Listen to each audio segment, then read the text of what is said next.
मातरम साथियों, राजस्थान सरकार वित्त विभाग का एक महत्वपूर्ण परिपत्र जारी हुआ है और जो खास करके ऐसे कर्मचारी जिनकी सैलरी है वो प्री पे यानी पीडी8 से बनती है, उनके लिए बहुत ही महत्वपूर्ण अपडेट है और आपको बिल्कुल ध्यान से इस वीडियो को देखना है और आपको जो भी इसमें निर्देश है उसके अनुसार आपको यथासंभव पालना करने की कोशिश करनी है। अब ये परिपत्र जारी हुआ है जिसमें लिखा हुआ है कि वित्तीय प्रबंधन प्रणाली के अंतर्गत ऑटोमेशन युक्त पारदर्शिता, सुगमता और शुद्धता स्थापित करने के उद्देश्य से IFMS 3.0 के अंतर्गत राज्य सरकार के विभागों के लिए समवेतन यानी जितने भी कर्मचारी उनकी सैलरी है अधिकांश की IFMS 3.0 से बन रही है और कार्मिकों के अन्य भुगतान जैसे सैलरी के अलावा जो भी है, सैलरी एरियर है, PA है,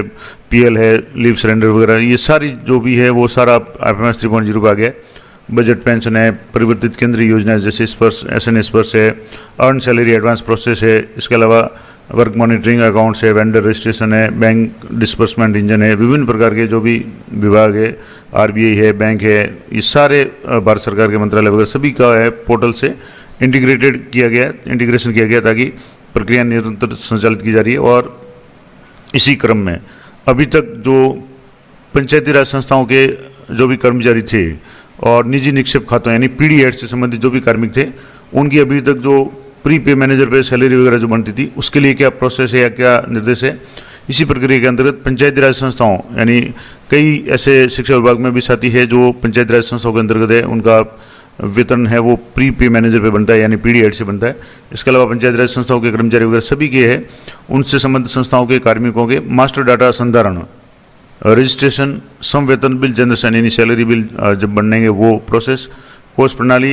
ई भुगतान, आहरण वितरण अधिकारी की मैपिंग यानी DDO की मैपिंग वगैरह, ये सारी प्रक्रियाएं भी विकसित करके उनका संचालन है 25/7/2025 से यानी आज जैसे 23 तारीख हो चुकी है तो 25 तारीख से ये सारा काम है वो जांच हेतु और यानी एक तरह से ट्रायल के रूप में शुरू हो जाएगा और दिनांक 1/8/2025 से प्रक्रिया संपादन हेतु प्रारंभ किया जा रहा है। यानी 1/8 से ये जो भी प्रोसेस है वो सारा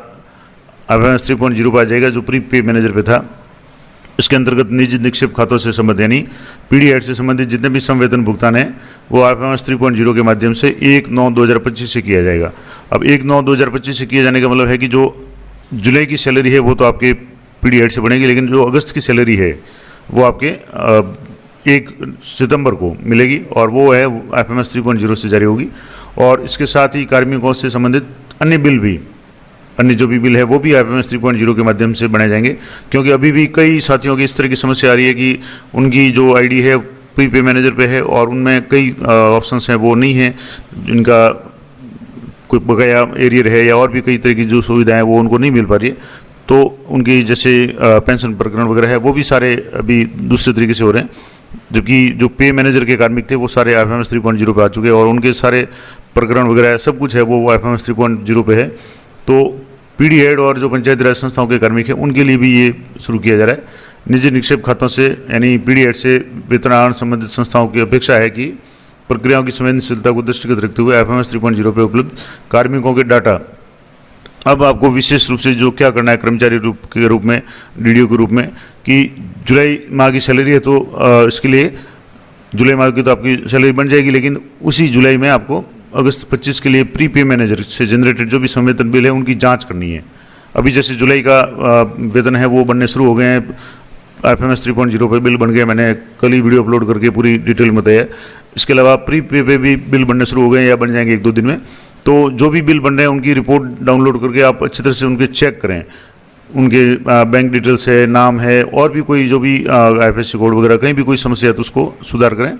क्योंकि माह जुलाई 2025 दे माह अगस्त का भुगतान तो है प्री पे मैनेजर से यथावत होगा, लेकिन उसके बाद अगस्त माह की सैलरी है वो IFMS 3.0 से होगी। इनकी भी समस्त निजी निक्षेप खाता धारकों द्वारा ये सुनिश्चित किया जाएगा कि उनके कार्यालय अथवा अधीनस्थ कार्यालयों द्वारा माह अगस्त 2025 के प्रथम सप्ताह से पूर्व यानी अगस्त माह की शुरुआत में क्या क्या काम करना है IFMS 3.0 पे जो प्रक्रिया पूरी करनी है कि पहला है कि कोषागार द्वारा घोषित आहरण वितरण अधिकारी को IFMS 3.0 पर मैप करने की सिस्टम आधारित प्रक्रिया, यानी जो भी DDO है प्री पे मैनेजर पे भी जो DDO है उनको भी IFMS 3.0 पे उनकी ID मैप की जाएगी। इसके बाद कार्मिकों के मास्टर डाटा है वो प्री पे मैनेजर से माइग्रेट होंगे और माइग्रेट होने के बाद में IFMS 3.0 पे आ जाएंगे और वहाँ भी आपको इनकी वेरिफिकेशन करना है, यानी जैसे IFMS 3.0 पे एम्प्लॉय वेरिफिकेशन होता है उस तरीके से उनका भी वेरिफिकेशन और अपडेशन होगा। उसके बाद जो नए कार्मिक होंगे या नए कार्मिक जिनका एफएमएस पे डाटा उपलब्ध नहीं है, उनके एफएमएस 3.0 पे उपलब्ध रजिस्ट्रेशन की प्रक्रिया होगी, उसकी जांच, और अगस्त 2025 से ही एफएमएस 3.0 में ही रजिस्ट्रेशन संपादित करना। यानी जो कार्मिक पहले जिनकी आईडी बन चुकी है प्री पे मैनेजर, उनकी तो बात अलग है, लेकिन नए जो भी कार्मिक नियुक्त होंगे, अब वो पीडी हेड के कार्मिक हो कैसे भी हो, उनकी सारी आईडी डिटेल्स सारी है वो एफएमएस 3.0 पे होगी। इसके अलावा 1 सितंबर 2025 से एफएमएस 3.0 की ज्वाइनिंग रिलीविंग दर्ज करवाना, यानी जो अभी पे मैनेजर के कार्मिकों की सारी जो प्रक्रिया हैं जिसमें कार्मिक रिलीव होता है, ज्वाइनिंग वगैरह सारी एफएमएस 3.0 पे होती है। तो 1 सितंबर से प्री पे मैनेजर के या पीडी हेड के जो भी कार्मिक हैं उन सभी की भी ज्वाइनिंग है, रिलीविंग है, पद नाम मैप करना, संवेतन के लिए आवश्यक परिवर्तन जैसे भत्ते है, कटौती है, पदोन्नति, निलंबन वगैरह, मृत्यु, एपीओ निष्कासन, अनिवार्य सेवानिवृत्ति वगैरह सभी जो भी काम होंगे वो जुलाई 2025 के अगस्त 2025 के प्री मैनेजर से जनरेटेड संवेतन बिलों की जांच करना, यानी ये सारा काम आगे से एफएमएस 3.0 पे होगा। तो सबसे इंपॉर्टेंट बात है कि जुलाई की जो भी सैलरी बिल है उनकी रिपोर्ट डाउनलोड करके एम्प्लॉय की जो भी डिटेल्स है वो सारी चेक करके आप सही कर लें, ताकि जब भी डाटा प्री पे मैनेजर से एफएमएस 3.0 पे फैच होगा उनमें कोई तरह की कमी नहीं रहे, कोई समस्या नहीं रहे। और एफएमएस 3.0 पे उपलब्ध प्रक्रियाओं और दिशा निर्देशों के विस्तृत विवरण है वो भी उपलब्ध है, और यूजर मैनुअल भी इस सिस्टम पे उपलब्ध है, यानी एफएमएस 3.0 कैसे काम करता है। तो उसके संबंध में मैंने प्रत्येक टॉपिक पे वीडियो काफ़ी बना रखे हैं, अगर आवश्यकता हो तो आप देख सकते हैं कि एफएमएस 3.0 पे सैलरी कैसे बनाते हैं, एम्प्लॉय का रजिस्ट्रेशन कैसे करते हैं, एम्प्लॉय की रिलीविंग कैसे करते हैं, ज्वाइनिंग कैसे करते हैं, किसी कर्मचारी का पे एंटाइटलमेंट कैसे चेंज करेंगे, बेसिक कैसे चेंज करेंगे, संपूर्ण जानकारी मैंने ये टॉपिक वाइज वीडियो बना रखे हैं। तो अगर आवश्यकता हो तो आप जरूर चेक करें। अतः प्रशिक्षक में अंकित दिशा निर्देशों की पूर्ण पालना सुनिश्चित करें, और प्रशिक्षण कार्यक्रम है वो भी निर्देशालय स्तर से संपादित किए जाएंगे इसके लिए। और एक हेल्प डेस्क भी है जिसमें 0141 2924 और 0141 2924795। इसके अलावा ईमेल आईडी है वो employee.helpdesk.fms@rajasthan.gov.in, इस पर भी संपर्क कर सकते हैं अगर आपकी इस संबंध में कुछ समस्या आ रही है तो। और इस संबंध में प्रशिक्षण कार्य भी निदेशालय, कोष और लेखा स्तर से संपादित किए जाएंगे, यानी ट्रेनिंग के सेशन भी आयोजित किए जाएंगे।